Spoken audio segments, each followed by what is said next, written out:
अस्सलामुअलैकुम, आदाब। कैसे हैं आप लोग? उम्मीद है कि आप सभी लोग अच्छे होंगे। आज 27 तारीख़ है, 27 अक्टूबर, साल है 2023।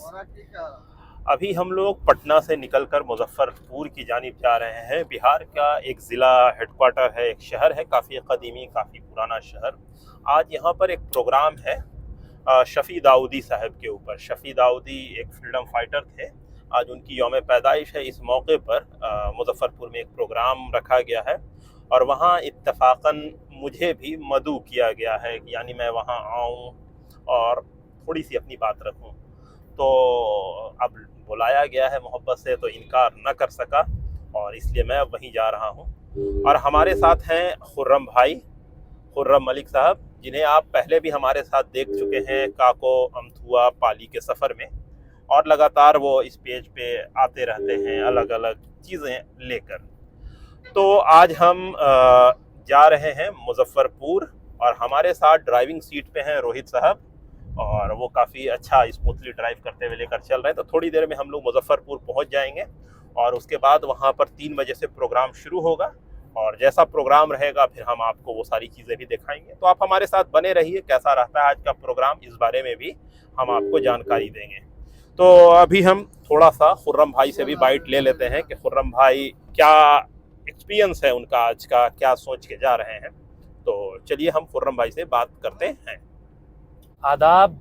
मेरे बारे में इंट्रोडक्शन तो दे चुके हैं उमर अशरफ, और जैसा इन्होंने बताया कि मुजफ्फरपुर में शफ़ी दाऊदी साहब एक फ्रीडम फाइटर्स रहे हैं, उनके ऊपर एक प्रोग्राम है आज मुजफ्फरपुर में मोती झील में 3 बजे से। उसी में उमर अशरफ को और मुझे भी मदऊ किया गया है कि हम लोग आएँ और उन पर अपनी बातें रखें। तो उसी सफ़र में हम लोग अभी जा रहे हैं और प्रोग्राम में जैसा कुछ होता है हम लोग आप लोगों को उससे बाखबर करवाएंगे। आज जुमा का दिन है, मुजफ्फरपुर जा रहे हैं एक प्रोग्राम में, और इत्तेफाक से नमाज जुमे की अभी हम लोगों ने नहीं पढ़ी है। तो बीच में एक गांव है वैशाली में ही, वहाँ पे हम उतरे हैं और हमारे साथ ये खुर्रम भाई है। हम लोग जा रहे हैं ज़रा मस्जिद नमाज़ पढ़ लें, उसके बाद वापस हम लोग चलेंगे मुजफ्फरपुर।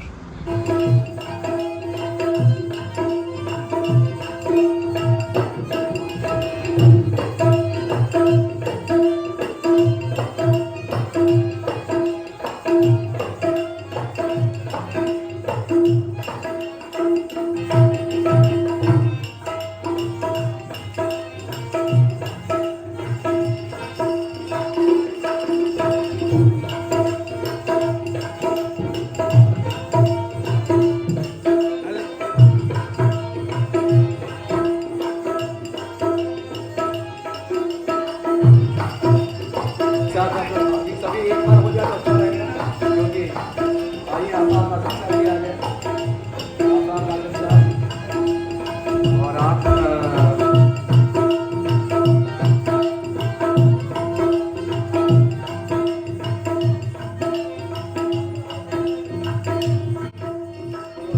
को गार्लैंड करने के लिए किसी को आप बुलाइए। गार्लैंड उनको खुर्रम मलिक साहब, यस यस, बहुत अच्छे बहुत अच्छे।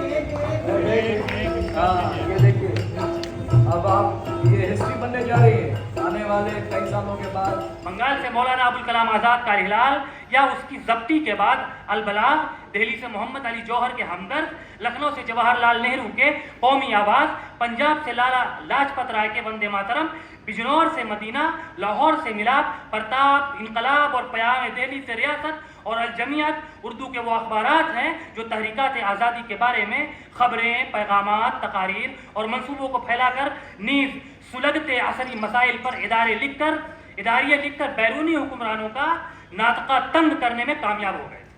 सेक्रेटरी थे और उन्होंने नेताजी सुभाष चंद्र बोस का आखिरी वसीयत पूरा किया है। यानी नेताजी सुभाष चंद्र बोस जब आज़ाद हिंद फौज के लिए चंदा मांग रहे थे तो एक बूढ़ी औरत जिसके बदन पर कपड़ा नहीं था, सिंगापुर का वाकया, ये डॉक्यूमेंटेड है, कर्नल महबूब साहब ने खुद अपनी किताब में लिख रखा है कि उस औरत के बदन पे कपड़ा नहीं था, लेकिन उस औरत को को चंदा देना था। अब सुभाष चंद्र बोस टेंशन में है कि लें या ना लें, लेकिन उन्होंने ले लिया कि उसको बुरा नहीं लगे कि मैंने अमीरों से लेता हूं, गरीबों से नहीं लेता। और उन्होंने कर्नल महबूब से कहा जाओ इस औरत के बारे में पता करो।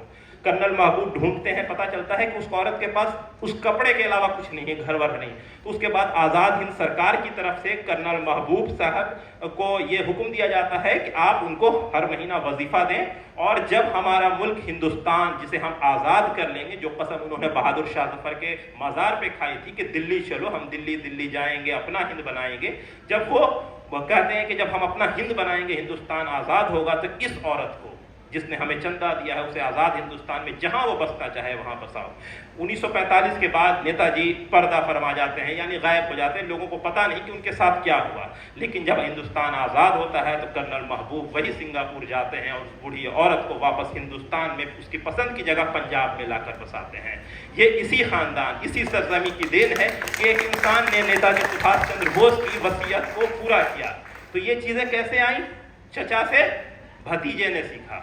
ये घर के लोग एक दूसरे से सीखते हैं। जैसा बताया विपिन चंद्र पाल ने किससे सीखा? वहाबियों से। ये जिन लोगों का नाम मैंने लिया था उनके लिए वर्ड अंग्रेजी यूज करते थे वहाबी। आज के डेट में वर्ड यूज होता है टेररिस्ट, उस वक्त यूज होता था फेनेटिक एंड वहाबी। तो वो सारी चीज डॉक्यूमेंटेड है। जिस तरह से विपिन चंद्र पाल उनसे इंस्पायर्ड हो रहा है, वैसे हर इंसान एक दूसरे से इंस्पायर्ड होता है। आज भी सारे लोग एक दूसरे से इंस्पायर्ड हो रहे हैं। तो ये एक कहानी थी हिंदू मुस्लिम यूनिटी की, इसे आज की डेट में और भी मजबूत करने की जरूरत है। जो ख्वाब कर्नल महबूब साहब ने, जो ख्वाब नेताजी सुभाष चंद्र बोस ने, जो ख्वाब गांधी जी ने, जो ख्वाब शफी अहमद दाऊदी ने देखा है, उसे हम और मजबूत करें। इसी के साथ मैं अपनी बात खत्म करता हूँ। बहुत बहुत शुक्रिया और वक्त लेने के लिए माजरत। ये शेर अल्लामा इकबाल का है, फारसी का। तानपुरा के तार मिलाए, कठिन समय हम सुर को साधे, गर्म हवाएं देश में चलती, लाल धार बन नदियाँ कठिन समय हम सुर को साधे। धन्यवाद। चार मिसरे के साथ एक गज़ल तरन्नुम के साथ, क्योंकि बड़ी खूबसूरत महफिल है और बड़े अच्छे अच्छे शुअरा को सुना मैंने, तो मेरे अंदर भी एक उमंग जागी कि अब ताज महल कोई तामीर नहीं होगा, अब ताज महल कोई। इस गज़ल का निचोड़ आखिरी मिसरे में है, थोड़ा ज़ब्त का माहौल बनाएं कि अब ताज महल कोई तामीर नहीं होगा, इस दौर की शहजादी मुमताज नहीं होती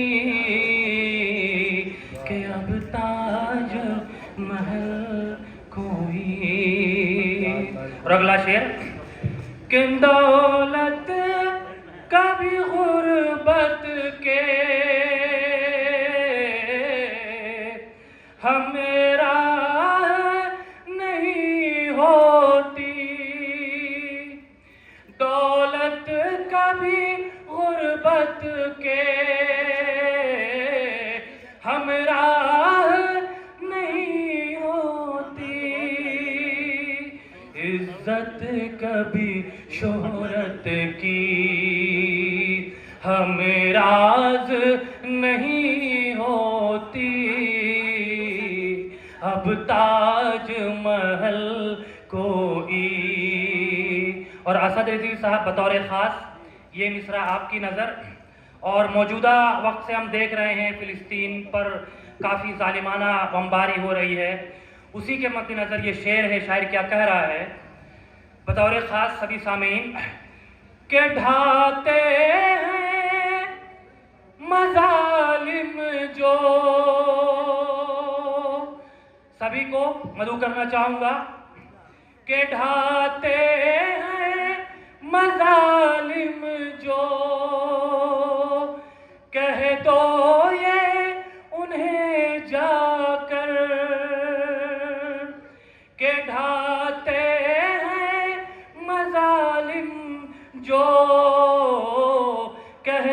ये उन्हें जाकर अल्लाह की लाठी में,